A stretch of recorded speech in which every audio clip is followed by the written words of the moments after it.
Welcome to Coach Talk. Hi, everybody. Hi, LJ. How you going? Hey, Dave. How's your week been? You know what? Our week has been fantastic, and you know it. Our week has been amazing. Yes. Yeah, it has. So just in a little bit of a summary, we caught up with a business client this week, and we rocked out with the most amazing people, didn't we? 100%. And it was really, really nice to be with them in the room and in the space and to have that people connection, because I think in this day and age so many things are done on Zoom that we actually lose connection. I really appreciate the fact that you and I go to where our clients are and we have that nice relationship with them. For the want of a better word, it's a more of an intimate relationship with them in terms of we build together. We are people. We are people.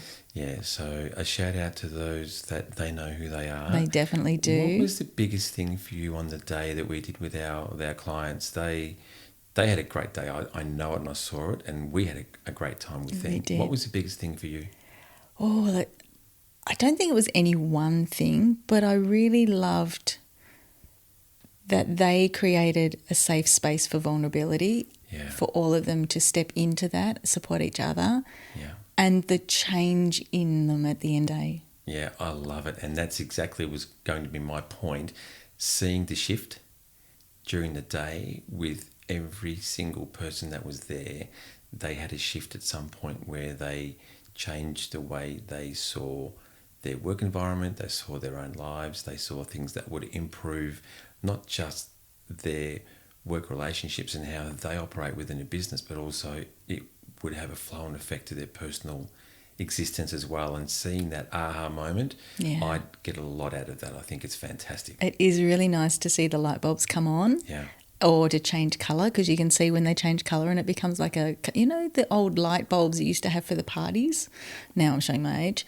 Now they're like it's Christmas lights, but in all different colours. And when you see the colours change, go from just the dim, kind of soft colours into the bright, vibrant colours where they're able to be more of themselves, and it's a beautiful thing. It is, it certainly is. So a little bit of a plug for Coach Talk. If you want us to work with you, do something in your business, whether it be small, medium or large, get in contact with us. Come and jump on the website. We would love to work with you, and we have a great time person to person working in the room with you, because we are people. So how's that for a bit of an unashamed plug for Coach Talk, LJ? Do you know what? I love it. And one of the things that we really pride ourselves on, if I can add to that, is the fact that we have total anonymity and confidentiality with our clients, which is why we respect that so much. It's one of our unique values that we hold dear. 100%. And I totally resonate with that, because we do, and we're proud about that. Very proud about that. Yeah, definitely. So today we have a topic today, and I did a little bit of research on this one, and I've named our podcast today The Waiting Game. Oh, I like the name. The Waiting Game. So you're going to keep me waiting? What's the topic? Do you want me to set the clock? We'll just sit here in silence for the next fantastic 30 minutes. And so doctor's office? Sorry to any of the GPs listening to us at the moment. It's too bad. So The Waiting Game. So I want to talk with you today, and I know you've got some awesome insight on this. And once again, I haven't really talked much about what we're going to do today with this. You just love how I spring things on you. It's how we roll. Yeah, so I just want to touch and have a nice, short, effective podcast on why people decide to sit back on their heels and wait with a lot of things in their life instead of taking action and reaching goals and achieving things. And there's a lot in this where we break it apart a little bit. But it's a common thing with people that, for many reasons which we will go into today, they just sit there and and they wait. And it also fosters a feeling of, I'm not achieving, I'm not getting what I want to get done, their dreams are not being met, and so they feel worse about themselves, but they still sit there and they wait. 100%. I might put in a small disclaimer, if that's okay, that we are talking very general. We respect that everybody has their individual needs and perspectives around where they're at and why they choose to do that. Yep. And we are talking just as a general well-being, to give you some insights that maybe you can sort of like check in with yourself and go, do I like where I'm at? And if not, maybe I can do something about it. Yeah, absolutely. And you'll see, I know we haven't spoken about this today because I like to spring things. There is a little bit that I've written down, just a little bit of a note about sometimes why we do have to wait and why it's actually appropriate to do so. So there's always a payoff principle, isn't there? There is. So whether you rush in or whether you make an informed choice, and informed choices can be made really quickly, but they can also take a day or two. Yeah, it can. There's a lot of things that people will sit on their heels for, and as you say, and I like what you said there with being very generic and being broad about what we're doing, but one thing that causes people to wait, and you can use, for the listeners out there, use something in your life that you would like to achieve, whether it learn a new skill, play a new sport, even do something in your business, do something in your home life. One thing that can create a little bit of a blockage is uncertainty. Yes, and I think expectation as well, the uncertainty and expectation. I'm not sure why, and it's probably a conversation for another day. So many people at the moment that we are aware of, when they start something new, they expect to be 100% great at it right away, and yet they haven't formed the necessary habits or depth of skill to have that belief. And so I'm not really sure where it comes from. And yet I'm wondering whether that is part of why people procrastinate, because that's, why they wait, is because there's an expectation of needing to be really great at something you've never done before, rather than just being kind to ourselves and go, I'll give it a crack, and be open to the new experiences and the new skills that can come of it if you choose to pursue it. Yeah, so important. And I like what you said about being open to, where a lot of people that have uncertainty, sometimes it can come from a lack of clarity about where they actually want to be. They can worry about the future or the outcome. I've heard people say it, they verbalise it. This may happen in a negative way, or if I try this may happen.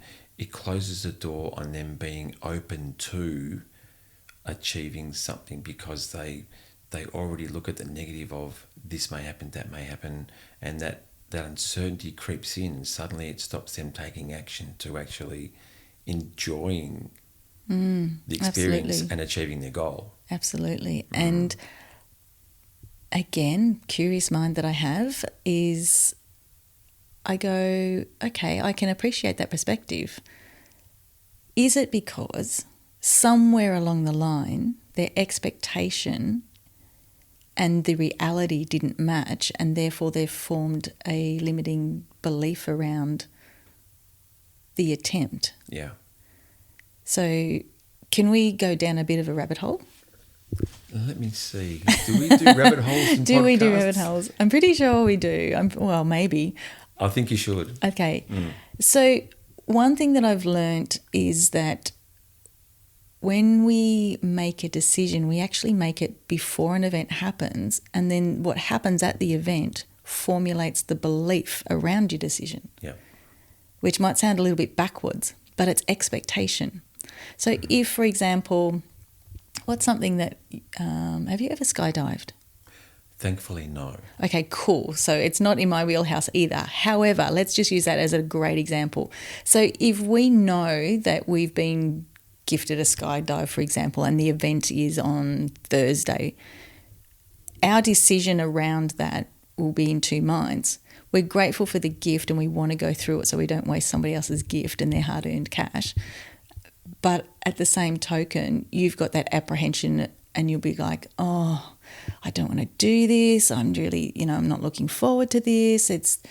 I don't know how to do it. I've never done it before. Do I like the instructor? Because there's one thing being strapped if you're doing a tandem. Yeah. You'll have this whole story that plays in your mind before that event's ever happened. And yet chances are, once you've done it, you may have had the best time if you were just open to listening to the instruction and enjoying and breathing like the instructors apparently tell you. Or you can go in with that story in your mind that it's going to be absolutely the worst thing you've ever done. It's going to reinforce every fear you've ever had. It's going to, do you know what I mean? You climb the staircase of expectation around how awful this is going to be. So before the events even happened, you've pre-programmed your decision that is going to be horrible. Yeah. Yeah, I like it. And that's exactly what happened to me a few years ago. I was offered the chance to do, they call it Hewitt training, and I don't know what the acronym means now. It's something about, they put you in a like, it's like a it's like a contraption that is like a helicopter, and they dunk you underwater in a swimming pool and turn it upside down. Fun. Yeah, and then you have to unbuckle yourself and get out of this upside down aircraft and swim out the window and come to the surface, which they do that with helicopter pilots, and I think they do with certain pilots that travel over water and things like that. And I was offered through a friend of mine, do you want to come and do this Hewitt training, because they do it as part of their stuff when they fly planes and things. And I said, so what do you do? Well, we get strapped into this thing that, in a seat, like a plane seat, and they dunk us in this pool, and it flips us upside down, and you've got to unbuckle yourself and get out. And there's people there with you underwater that can help you if you... And straight away, I created a strong limiting belief. I can swim and all that sort of thing, but for me, being upside down, buckled into a seat, having to get out, find a window, escape, I'd created... Even before I even saw anything about it. And I watched it on YouTube, I saw videos of it and thought, this is really cool. This is awesome. But I created that limit before I saw the videos, before I researched it. And because of that, I said to my friend, thanks, but no thanks. I don't think I'll do it. Yeah. Exactly what you just said. This is a while ago, but exactly what you just said is what I did. Yeah. And I'm thinking that you maybe wish you had have done it now. I have regret. I think it would have been awesome. I do. And I don't know if he'll do that again. I think there's a 2-year or 3-year thing they do these things. But I do. I have this regret of, this would have been fantastic. I created a story in my head that it was going to be really difficult and challenging and what could go wrong and all these things where... You've got plenty of time. If you sat me in a pool and said, sit on the bottom of the pool and hold your breath, I could do that for easily half a minute, no problems. This exercise, you're out of this thing within 15 seconds. Yeah. So I know that there's plenty of time. I can hold my breath for 3 or 4 times longer than... But I created in my mind that this is not going to be good for me. And there was no justification to that whatsoever. Yeah. And I regret it. I do. You're right. Wow, that's a great story though. Yeah. I guess another thing that comes to mind for simplicity of how sometimes our decision building around an event is like riding motorbikes or driving a car for those of us who do. You know that wherever you're looking, the vehicle goes or the bike goes. Correct. So if we preform a decision of expectation before something's happened, we're going to get exactly where we were looking at. Yeah. Yeah, 100%. Where you look is where you go. And we teach that through motorbike riding. When I did my motorbike learners, we won't talk about how long ago that was. We just leave that one alone. But what one of my instructors all those years ago said to me, the first thing, where you look is where you go. Yeah. If you look at the tree, you're going to hit the tree. Yeah. If you look at the curb or the gutter when you're turning a corner, you're going to hit... If you look at a rock on the road, you're going to run over the rock. We look where you go. If you're coming through a corner and look for the exit, you'll nail the exit every single time. Absolutely. Yeah. Absolutely. Yeah. And that brings me to another point, that if we take the perspective of procrastination, it's like driving with your eyes closed, where you refuse to make a decision because you don't want to see where you're going. Yeah.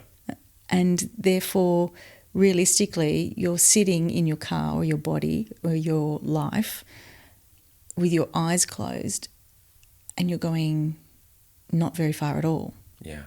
because you know if you put the full accelerator down and you go play full out in life with your eyes closed, you're bound to hit something. Yeah. And my own very personal view on it is that if you don't engage and you allow opportunities to pass you by, that's just as limiting and as hard, if not harder, thing to cope with in a regret sense than making up a story and at least having a crack. Yeah. Yeah. Or taking action. I should say taking action. My very Aussie way is to say to have a crack at it. So have a crack. I know people I've worked with, we have good discussions over procrastination, which is, it's common. It's very common with people. I have asked people that I've worked with in the past, do you think you're lazy? And many of my clients have said, no, absolutely not. I'm not lazy. But they're procrastinating. Okay, do you think it may be a lack of motivation? And a high percentage say yes. But is it truly a lack of motivation? Because I would challenge that. Based on what? Based on that they've already made a decision that they're not willing to own up to around the expectation of that event. Which is good, because that leads us into another part of this, is the decision-making process. I love our segues. Yeah, this is really cool. So from what you just said, and this is great how most of the time you and I are pretty much along the same path. But I like diversity, and I like it how we have a difference in opinion based on, because it's really good how it promotes a great conversation. Absolutely. So for our listeners, let's paint a picture for our listeners to have this conversation, because I think it'll help. So everybody in Australia should be familiar with roundabouts, because for some reason we love them. Now, some of our roundabouts mostly have 4 entries and 4 exits. Would you agree? Yeah, it's like a cross. Yeah, sometimes they have 5 and sometimes they have 6, depending on how big the roundabout is. Yeah. So people in procrastination haven't got the destination in mind, which means that they keep driving around going, oh, maybe that one, maybe that one, maybe that one, maybe that one. And they just keep driving around the roundabout. They still have motivation because they're driving, but they have lack of decision-making ability to actually choose a destination, is how I look at it. Okay, so they can be motivated. Now, I still believe they can be motivated, but what they lack is the ability to put the motivation into a direction. Yeah. Decision-making process could be lack of information. It could be a lack of being well informed by other people as using them as a resource. It could be lack of accessing information from the web, which is so popular these days, using the internet.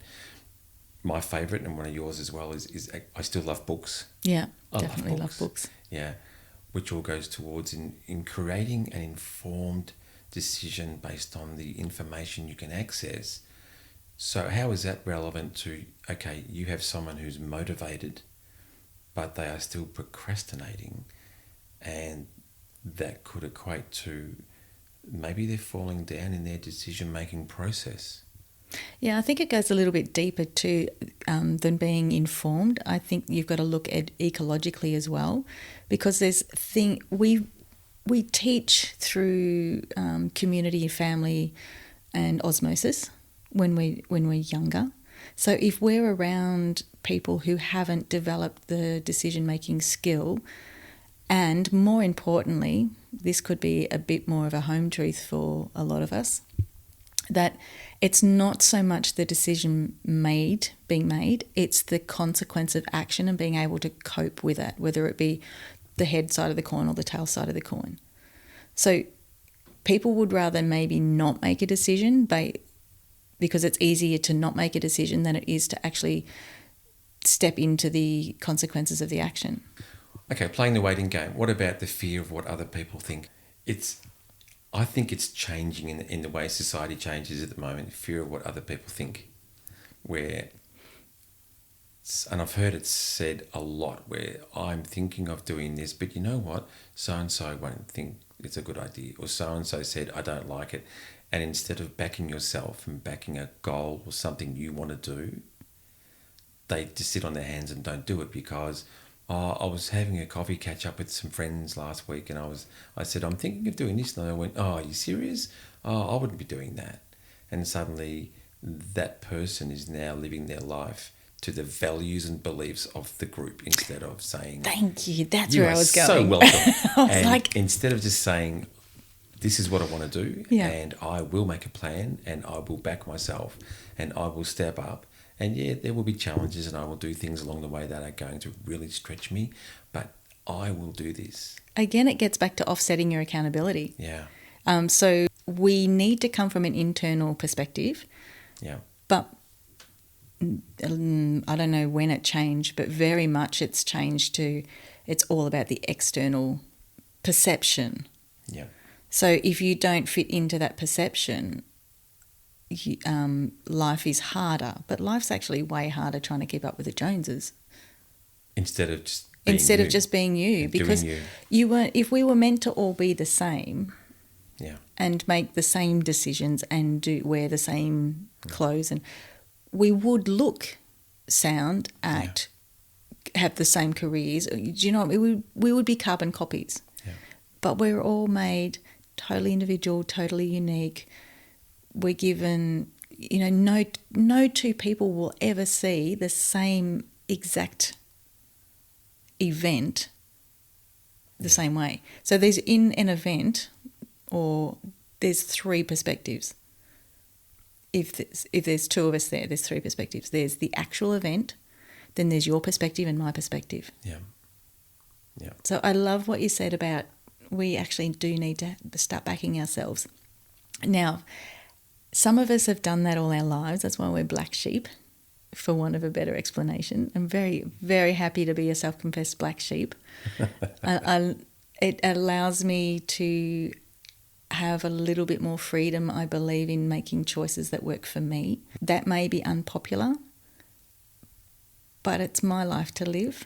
And that might sound really selfish, and you know me, I'm very, very considerate of other people around me. But at the end of the day, we have to make the best choices that work for where we are in our journeys right at that minute. yeah.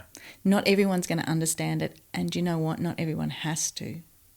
100%. I spoke to someone yesterday just on a different topic, and they said to me yesterday, I know it sounds selfish. And I said to them, do you know the difference of the word selfish and self-ish? There's a difference. So selfish is, okay, you're doing something to the exclusion of everybody else for your benefit. Yeah. Selfish is looking after yourself. You have self-care. You're looking after things that create in you resilience, strength, empowerment. You live your values. You're living your beliefs. Values are so important. Correct. And what they were talking about yesterday was actually related to being self-ish. Or selfless. Well, it could be. Because, see what you weigh in on this. My terminology that I've learned is that selfish is ego, selfless is service. Yes. What about self-ish? Which is Never not ego. thought about self-ish. Yeah. See, we've got different perspectives We on do, that. and I love that. That's what makes our conversation so amazing. Which is exactly what people... It's good for us to do this because you are living your value and your beliefs, and I'm living mine. Mm-hmm. And we have combined respect for each other and how we see things, because your reality is yours and my reality is mine, and my perception is mine and your perception is yours. That is across the board around the world, and that is the way it is. And I find that there's a lot of, and this is part of people that wait and won't do things and achieve because they're worried about somebody else having a different opinion, or they've experienced a different event which has created their belief, and they say, okay, then because you say tomato and I say tomato, that's it, I'm not going to do it. Yeah. Instead of saying, that's okay, you can say tomato, that's fine. Thanks very much. You're still a great person. I think you're wonderful. For me, it's tomato, and I'm just going to go and do this anyway because it's something I'm aligned with. It's something I love. But I'm seeing a bit at the moment where if somebody wants to do something or they've got an idea and a person or group say, no, I wouldn't be doing that. They shy away from it. Yeah, they do. And it becomes, and we talk about this word incongruence a lot. Yeah. They become incongruent with themselves. And then, as you said earlier, they regret afterwards. Yeah. Do you know why they regret it? Because they became incongruent, which is not who they are from a values perspective, and they didn't live their authenticity. So they went against everything they believed. Yeah. And that's what regret happens. Yeah. And you said earlier about external factors, and the external factors waiting for approval from somebody else or waiting for feedback from other people. And I see a lot of it these days is people wait for some sort of validation or acknowledgement from others as to they need that for that person to progress forward with what they want to do, instead of, which I prefer, is I want to do something and somebody says, well, they don't validate them or they don't acknowledge them. Instead of saying, okay, thank you, I appreciate your opinion or I appreciate you staying silent, but this is something that's really close to me, I'm going to give it my best shot and step up and show up. People sit back and wait and don't take action, and then they get that regret. They get that I shoulda, coulda, woulda. The opportunity sort of passes you by, and you may or may not get the opportunity to do it again. Yeah. This is actually not a quick topic. I don't think we have any quick topics. We don't actually have any quick topics, and so many things come up as I'm listening attentively, but then so many things come up around that. What you've just been outlining, it's authenticity, it's congruency, it's belief, it's values. It's also tribal cycles and the influence of those around us. But more importantly, it's our innate ability to trust why we're here. Yeah. And to have it's called emotionally intelligent conversations around, I get that our perspectives are really different and I respect that. And this is, do you know what I mean? If you have to make a tough decision, this is why I feel that I need to go route A rather than route B, because this is, and you can outline it that way so that there's no anger, there's no emotion, it's just an intelligent conversation. Yeah. And unfortunately, I think we've really lost the art of that. Like my grandparents would always sit and talk to each other. Everything they did was a joint decision. Yeah. And I really believe that we've lost the art of doing that, which is, dare I say it, sadly why so many relationships don't last anymore. Maybe. That's a whole other topic too. Sorry, people. Podcast. Sorry to all our podcast listeners. We've gone really deep down the rabbit hole today, haven't we? Yeah, we sort of seem to do that, LJ. We're sort of, yeah. But now, so what's our takeaways from this? Well, so far our takeaways, what's coming up in me is, and we touch on this nearly every podcast, is about values and beliefs and being your unique self. Yes. And I'm happy to say, and really, LJ, I'm happy for every podcast that we do. I'm happy to go back to at some point talking about our values, our belief system, and showing up. And it's forever and ever, because I think if we can just even get that across the board for forever and ever while we do these podcasts and training with our clients, those three things alone are just going to help transform the way people think. Absolutely. Did you know, Mr. Dave, that our friendship groups that stay around the longest and travel with us through most of our lives, and the closeness is formed on values and belief match? Yeah. And if you don't think values can change, they do, but it's because they change through your growth, not through influence of somebody else. Yeah, great comment.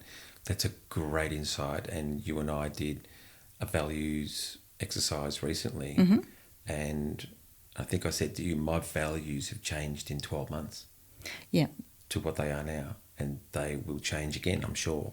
So for people who haven't done values, we normally look at like 5, because there is a list of them, but you'll always have like a top 5 that govern who you are and who you choose to show up as. Yeah. My top 3 have been the same my whole life, but my 4th and 5th, depending on where I'm at with my growth and what I value at the time of doing the values, they may alter slightly. So it might go from, let me see, caring to service. Yeah. Or what's another one that, like, being more insular to adventurous. Yeah. Yeah. But I'm very proud to have my top three. Is it okay if I share? I'm happy to share with my listeners. My top three are empathy, authenticity, and incongruency. Yeah. Those three have not changed my whole world. Yeah. Which I find really interesting. And from a decision-making perspective, does it allow me to be authentic? Does it allow me to stay congruent? And does it allow me to bring my empathy to anything I do? Yeah. Yeah, nice. Nice. I think mine have changed. 10 years ago, I think one of my values was pizza. I'm pretty sure it's pizza. I'm pretty sure that's still a value 10 on our list, because we do catch up for pizza. We do. I love what you said earlier, which was a great preempt, because you weren't sure what we were going to talk about and how far we're going to go down this rabbit hole. But there are genuine and valid reasons why people do wait and why Absolutely. people sit back. And there's the whole range, and this is once again all down these rabbit holes, but just some basic ones are, some people might have limited resources. They may not have enough time. They may be short on money, manpower, or they might be waiting for other businesses or individuals to jump on board and join what they want to do. So in itself alone, there's a genuine reason why someone's playing the waiting game. Yeah, or their skill level's not quite where they need to be to make that leap. However, in saying that, sometimes making the leap is what you need to do to help with the skills improvement. Yeah. Because you get around people who can support and lift your skill ability. 100%. Who you hang with is who you become. Absolutely. And we've done podcasts on that. We certainly have. And if you haven't, go back through the thing and have a listen. It's a great one. Yeah. There's something that I think is very important in this podcast, is just touching on personal circumstances like your health, your family, your commitments with your family, and maybe other businesses, other priorities that may influence you, where you have to sit back and you have to wait. And I'll underline health a lot, because a lot of people live a personal journey where they don't publicise health issues. Yeah. And they may be trying to achieve a goal. It might be something like a sporting interest, or even skydiving, whatever it is. Mm-hmm. Or they may be trying to build a business, anything. And then people from the outside come in with different values and beliefs and not knowing about the personal circumstances. Why haven't you done this? Oh, I wouldn't be doing that. And this hasn't been achieved. And what's going on here? Not understanding that sometimes we have to sit back and play the waiting game until health improves, or a financial situation improves, or someone else's personal circumstances that we are assisting them in improves. So there are a lot of genuine reasons also, and you were awesome insight how you picked up on this at the start of our podcast. It's not just people sit on their hands, do nothing, and they're playing a waiting game. There are genuine reasons out there why people must sometimes waiting is a decision. Yeah. As much as others may see it as procrastination, if you're being true to who you are with how you choose to show up in your world, and it resonates, like you're 100% at peace with where you're at, and I use these words because I think that they'll help our listeners understand what I'm trying to say. If you're at peace with waiting for the reasons why you wait, that's a decision. Yep. I like that. If you're at peace with it, then that's a good decision. That's a good decision. It sits well with you. So there's a little saying that I try and, like, whenever I'm faced with something that I'm kind of approaching the roundabout and a little unsure, I look at the opportunities that I have in front of me, and is it at the right time? So if it's the right opportunity at the right time, it's usually a yes. Yeah. If it's the right opportunity at the wrong time, it's typically a no. And if it's the wrong opportunity at the wrong time, it's definitely a no. Yeah. And I like that as just a generalised, because we're talking very general today, even though we've put some of our thoughts and feelings out there. But generally, that's a great rule of thumb that I use as a guidance around decision making. Because if it's not the right opportunity at the right time, there's normally going to be a consequence of that decision that I may not choose to be happy about. Yeah. Yeah. And we say this a lot. Another podcast, every decision has a consequence. Every decision has a coin has two sides. It has a heads and a tails. Yeah. And a good decision creates a good consequence, and adversely a bad decision creates... Well, this is where you and I differ, because you know me, I never use good and bad. Yeah. I use lesson or blessing, because every decision will give you a lesson. It's whether it's a lesson that launches you to the next lesson, or whether it's a lesson that you've, go back to the highway analogy, you've taken a side road, had to go off through the town, get refuel and come back onto the highway again. Every opportunity is a lesson to learn. You drive a lot of cars. I do. Well, yes, I do. I absolutely do. Yes, I do. I love my cars. As I was having a conversation with someone the other night and said, yeah, I just really appreciate the fact that it, maybe because it's metaphorical. Yeah, it makes a lot of sense. It does. So apart from genuine reasons that people may wait and sit back and just wait for something to happen, mm-hmm. Let's look at some very small incentives or strategies to get people to take action to get where they want to be. I like this. Let's use the analogy of getting up early. So don't poke that bear, because you know that you're a morning person and I'm not. However, you can appreciate this. You will appreciate this, I think. Okay, so if you got up and challenged yourself to get up half an hour earlier, yeah, and you got out of bed right at the alarm going off, you went, right, 5, 4, 3, 2, 1, as Mel Robbins says, get out of bed, or you just went, right, I'm committed, I'm going to do it. 9 people out of 10 that I have this conversation with, they just go, I've got so much more done with an extra half an hour. Yeah, it is true. I believe it. I love that you believe it. As you look at me with a inquisitive look, because I'm like, are you going to add to that? And no. It's more around the conversation that we've just been having around making a decision based on an event. Yeah. So if we, and we're human, we do talk ourselves out of things because going, I'm not a morning person. Yeah.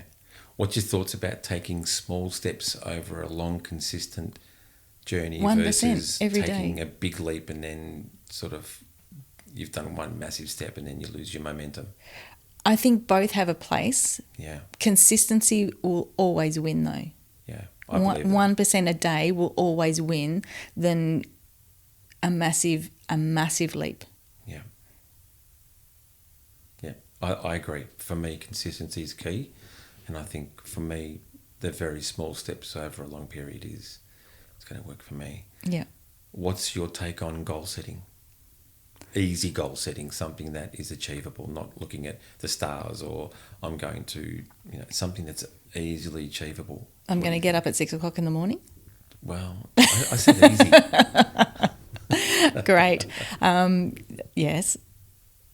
Goal setting is super important. Yeah. Because without somewhere to aim, you've got nowhere to focus. And if we remember the conversation we had earlier about if we're driving or riding a motorbike or on a push bike, wherever we look is where we're going to go. Yeah. So a goal is super important. The most important thing is not the end result; it's the journey towards. Absolutely, and I like how our circles keep intertwining, our circles of podcasts. That's how we roll. That's how we roll. I had a guy coach me a long time ago, and he shifted me into gear with a basic thing, and I didn't think much about it at the time, but he said, make your calendar work for you. Mm-hmm. So for me, and this isn't a plug because I have no affiliation, but I use Google Calendar because it syncs with my devices.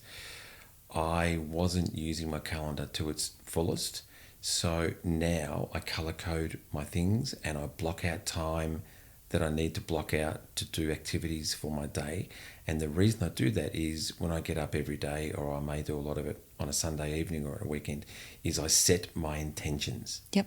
And that ties in with training we've done recently, where Yes. you get up early in the morning, get up and you just Yes, set it. Dave did get up early in the morning. Get up early in the morning and apart from expressing gratitude, set your intention. So intention is another word for goal. Yeah, it is 100%. So my calendar now looks a lot different to what it did years ago, because in my intentions, I block out time. I make sure that there will be things in my day that just appear. I need to prioritise and triage and sort out. Mm-hmm. But there's a lot of my day now, I set my intention, I set what I need to do, my goals, Yeah. and little by little, I achieve a lot. How good does it feel? Like, I write lists. I'm a visual, have to write it down, Yeah, okay. kind of intentional person. I love when I can look back at my list at the end of the day and go, oh, I've achieved all of these things. Yeah. That's super satisfying. Do you cross them off? Yeah, I tick them off or I cross them off as I do them. I can see you doing that because you do the napkin thing with when we go to coffee shops. Yep. And we write down plans for what we're going to do. Mm-hmm. And we've spoken about this before. You've got countless napkins all over the I'm going to buy shares in a table. napkin company, I think. Oh, the amount of trees that we've cut down. Sorry, trees. It I have is. planted trees, though. Wow, we've done a great couple of circles today, haven't we? All over the place, like a bowl of spaghetti. There's no straight lines in coaching. Do you know what? And there's no straight lines in life either. No, there's not. There's no straight lines. I don't at know all. anyone who said that I'm going to be born and I'm going to go exactly there and ended up being exactly there that hasn't taken a detour or 400. Yeah. I think the underlying thing for me on this one is, and we talk a lot about the values, and I go back to the values again, is regardless of anyone's perceptions or ideas or what someone thinks or whether you agree with me, I agree with you, if you live your value and you live your belief, then the next step is to take some action and do something that propels you forward, just something you want to do instead of sitting back, waiting for someone to make a comment, waiting for others to disagree with you. If it really is close to your heart and something you want to do, Yeah, get up and do it. absolutely. Life, this will sound ridiculous, but I'm going to put it out there anyway. Life's kind of like a board game. You roll the dice. Sometimes you move 6 steps forward and sometimes you move 1. Yeah. Do you like Monopoly? I do like Monopoly. Ah, see, here we go again. That's another conversation for another day. Not a fan. Really? Not really. Oh. No. I reckon I could turn that around, but that's okay. That's a podcast for another day. Yeah, thanks for the chat. I really appreciate it, LJ. What we've spoken about today, there's probably more in it than I thought there was going to be, but we seem to do that. Yeah, and I want to encourage anyone who's maybe faced with that whole waiting room decision. Sometimes you just need to take a small step forward and test the water, Yeah. because you're worth seeing what you're capable of. 100%. Do you want to make that their challenge for this podcast? Oh, yes. Yes. Yeah, take a small step. Just consistency, 1%. Yeah. You don't have to jump off the cliff. Just test the water, dip your toe in, Yeah. See how you feel about it. see how you feel about it. And you'll know if it's the right opportunity at the right time or the right opportunity at the wrong time. But if you test the water, maybe it'll give you a bit more clarity. But the procrastination and not making decision is like having having a car in the garage and you never go anywhere in it. Yeah. Yeah, I love it. I wonder if there's anybody out there that has the thought, I should email LJ. Please today. do. I would love, we And then always they love sit it. back on their hands and go, maybe I shouldn't. Maybe this is your challenge to, you know what, I'm going to get in contact with us. And We say get some g'day. amazing feedback. We do. And the whole point of why we decided to do our beautiful podcast as Coach Talk was we wanted to have better conversations with people, and we wanted to drop the pebble in the ocean and create a ripple effect that helped you be curious around your own world. And if our conversations that you're listening to can help you get extra curious about you, then we are ecstatic. Absolutely. Yeah, we are as happy as you guys are, because what we do, it's how we roll, isn't it? That's how we roll. But we love look that. forward to having a coffee with you soon. We've got some people we're meeting up with really soon, and Yeah. enjoy what's coming, dip your toe in, and thanks for a great topic, the waiting room. It is, yeah. It's a good one. So thanks, LJ. We'll be talking to you and hopefully hearing from other people very soon. Take care, everyone. Take care. See you. Bye. Bye.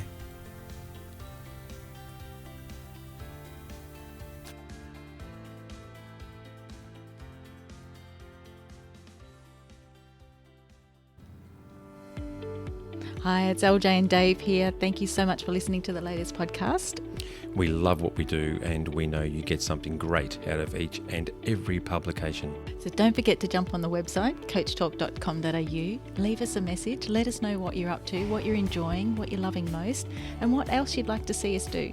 You can also find all of our content on Spotify, YouTube, Amazon Music, and Apple Music. Coachtalk.com.au is the website. Coach Talk. We've got you.